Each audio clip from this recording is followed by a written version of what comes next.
আসসালামু আলাইকুম।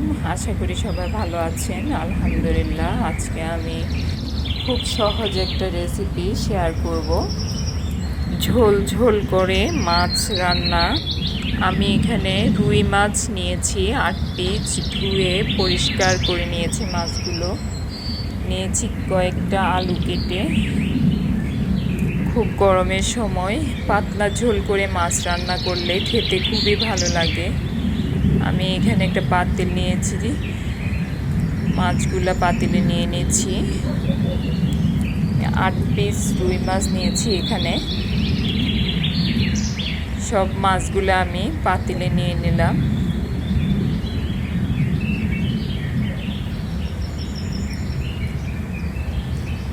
এখানে 2 কাপ পরিমাণ আমি পেঁয়াজ কুচিয়ে নিয়েছি লাল মরিচ, সবুজ মরিচ। পেঁয়াজগুলো আমি হাত দিয়ে একটু কষলিয়ে ভেঙে দিচ্ছি, নাহলে দেখা যায় পেঁয়াজগুলা দলা দলা থেকে যায়। এগুলো হাত দিয়ে একটু কষলিয়ে দিলে ঝোলটা একটু গ্রেভি হয়। দিয়ে দিচ্ছি রসুন বাটা,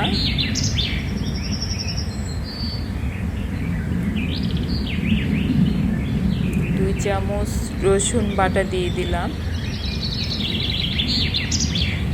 এখন দিচ্ছি লবণ,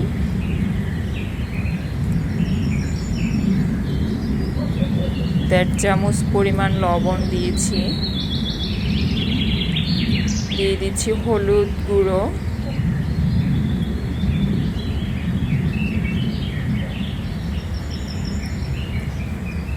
1.5 চামচ হলুদের গুঁড়ো দিলাম। এখন দিচ্ছি মরিচের গুঁড়ো, কাশ্মীরি মরিচের গুঁড়ো,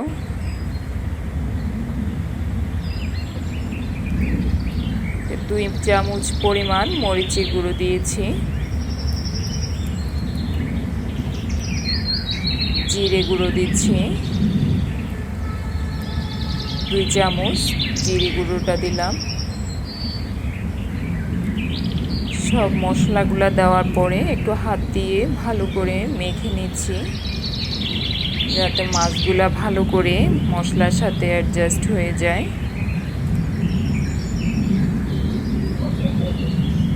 এখন দিয়ে দিচ্ছি 1 কাপ পরিমাণ সয়াবিন তেল সাদা, 1 কাপ তেল দিয়েছি, কারণ আমি মাছগুলা ভাজি নাই, মাখা তেলেই রান্না বসাইলাম।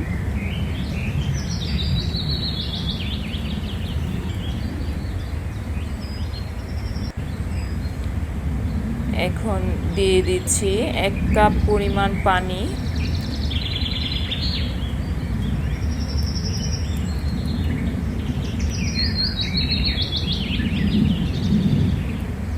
পানিটা দেওয়ার পর এভাবে পাতিলটাকে একটু হাত দিয়ে আলতো করে নেড়ে সব মশলাগুলা সেট আপ করে দিতে হবে। এখন ঢাকনাটা দিয়ে 10 মিনিটের জন্য মাছগুলো আমি কষাতে দিলাম। চুলার আঁচটা আমি একদম হাইতেও রাখি নাই, লোতেও রাখি নাই, মাঝারি ফ্লেমে রেখেছি। 10 মিনিট পর আমার মাছটা কষানো প্রায় হয়ে আসছে। এখন আমি এখানে টমেটো পিউরিগুলো আগে থেকে করে ডিপে রেখে দিয়েছি, এভাবে ছোট বাটিতে করে। আমি 1 কাপ পরিমাণ এখানে টমেটো পিউরি দিয়ে দিচ্ছি। টমেটোটা কেটে দেওয়ার থেকে মাঝে মাঝে এরকম পিউরিটা দিয়ে মাছটা রান্না করলে ভালোই লাগে খেতে। এখন আমি এখানে 4টা আলু কেটে রেখেছি মাঝারি সাইজের, এরকম লম্বা করে। মাছের মধ্যে এভাবে লম্বা লম্বা আলুগুলো দেখতে খুবই সুন্দর লাগে। পাতলা ঝোল দিয়ে মাছগুলোতে এরকম আলু দিলে দেখতে খেতে খুবই ভালো লাগে।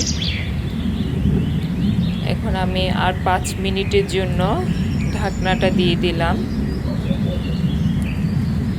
5 মিনিট পর আমার মাছটা আলু সিদ্ধ হয়ে আসছে। এখন আমি কাঁচা মরিচ এবং লাল মরিচ দুটোই দিয়ে দিয়েছি। এটা আপনারা চাইলে না দিতে পারেন, স্কিপ করতে পারেন। দেখার সৌন্দর্যের জন্য, একটা ফ্লেভার হবে কাঁচা মরিচের দেওয়া। এখন আমি এখানে 1 কাপ পরিমাণ পানি দিয়ে দিলাম।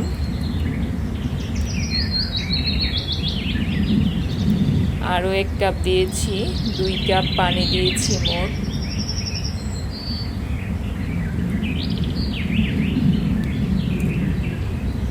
কাপ পানি দিয়েছি। এভাবে কাঠি দিয়ে নাড়ালে মাছটা ভেঙে যেতে পারে, তাই আমি কাঠি দিয়ে নাড়ালাম না। এভাবে একটা ন্যাপকিন দিয়ে ধরে পাতিলকে এভাবে যদি একটু নাড়িয়ে সেট আপ করে দেওয়া যায় পাতিলের চারপাশ ঘুরিয়ে, মাছটা খুবই ভালো লাগে দেখতেও। পুরা পিসগুলা গোটা গোটা থেকে যায়, ভাঙার সম্ভাবনা থাকে না, খুবই সুন্দরভাবে রান্না হয়। এখন আমি 10 মিনিটের জন্য ঢাকনাটা দিয়ে দিলাম। 10 মিনিট পর আবার একটু নাড়িয়ে সেট আপ করে দিব।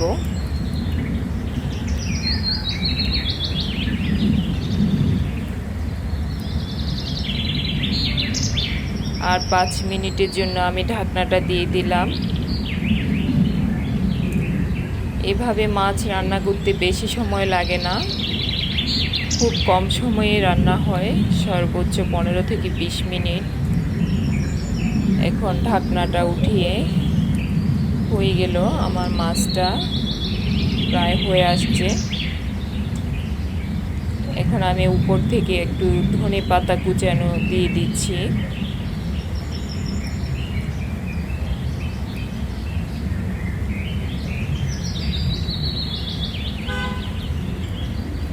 ধনেপাতাটা দেওয়ার পর খুবই সুন্দর লাগতেছে মাছটা। অতিরিক্ত গরমের সময় এরকম পাতলা ঝোলে মাছটা খেতে খুবই ভালো লাগে। আমি আর 5 মিনিটের জন্য ঢাকনাটা দিয়ে দিলাম। হয়ে গেল আমার মাছটা। এখন আমি একটা সার্ভিং প্লেটে সার্ভ করে নিব। কতটা সুন্দর হয়েছে মাছটা দেখতে, খুবই লোভনীয় হয়েছে। অতিরিক্ত গরমের সময় সবারই খাওয়ার রুচি চেঞ্জ হয়ে যায়, তখন এরকম ঝোল ঝোল করে পাতলা করে রান্না করলে মাছগুলা সবারই খেতে চাইবে। শরীর স্বাস্থ্য দুটোই ভালো থাকবে।